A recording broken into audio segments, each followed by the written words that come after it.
ইরানকে দুর্বল ভেবে যুদ্ধে জড়ানোর চড়া মাশুল দিতে হচ্ছে মার্কিন প্রেসিডেন্ট ডোনাল্ড ট্রাম্পকে। ইসরায়েল ও সৌদি আরবের প্ররোচনায় ইরানে হামলা চালাতে গিয়ে এখন উল্টো পরিস্থিতির শিকার হোয়াইট হাউস। একের পর এক ইরানি মিসাইল বৃষ্টিতে মধ্যপ্রাচ্যে মার্কিন ও তাদের মিত্রবাহিনীর আধিপত্য কার্যত ধুলোয় মিশে গেছে। ইরানের শক্তিশালী ক্ষেপণাস্ত্র হামলায় মধ্যপ্রাচ্যে অবস্থিত বড় বড় মার্কিন ঘাঁটিগুলো এখন ধ্বংসস্তূপ। শুধু সামরিক ঘাঁটি নয়, ইরানের টার্গেট থেকে বাদ পড়েনি তেল শোধনাগারগুলো। সৌদির সবচেয়ে বড় তেল শোধনাগারে হামলার পর সম্প্রতি ইসরায়েলের গুরুত্বপূর্ণ তেল কেন্দ্রেও ক্লাস্টার ক্ষেপণাস্ত্র ছুঁড়েছে ইরান।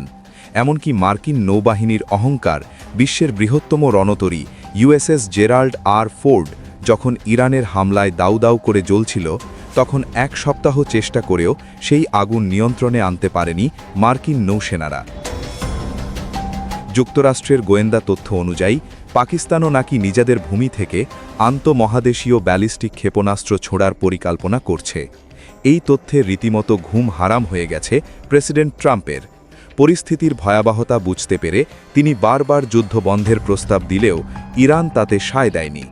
ইরানের স্পষ্ট বার্তা, আঘাত করলে পাল্টা প্রত্যাঘাত আসবেই। ইরানি মিসাইলে যখন শত্রু দেশের তেল ও গ্যাস ক্ষেত্রগুলো থচনচ, ঠিক তখনই খোদ মার্কিন মুলুকে আঘাত হানল এক ভয়াবহ দুঃসংবাদ। এবার সরাসরি যুক্তরাষ্ট্রের অন্যতম বৃহৎ তেল শোধনাগারে এক বিশাল বিস্ফোরণ ঘটেছে। বিস্ফোরণের মাত্রা এতটাই প্রবল ছিল যে পুরো শহর কেঁপে ওঠে। স্থানীয় বাসিন্দারা জানিয়েছেন, বিকট শব্দে তাদের ঘরবাড়ি এবং যানবাহন থরথর করে কেঁপে ওঠে এবং অনেক বাড়ির জানালার কাঁচ ভেঙে চুরমার হয়ে যায়। আকাশ এখন কালো ধোঁয়ায় আচ্ছন্ন। আগুনের তীব্রতা দেখে নগর কর্তৃপক্ষ দ্রুত ওই এলাকা খালি করার নির্দেশ দিয়েছে এবং বাসিন্দাদের নিরাপদ আশ্রয়ে সরিয়ে নেওয়া হয়েছে। দ্য নিউ ইয়র্ক পোস্ট সহ আন্তর্জাতিক সংবাদ মাধ্যমগুলো এই আগুনের ভিডিও ফুটেজ প্রকাশ করেছে।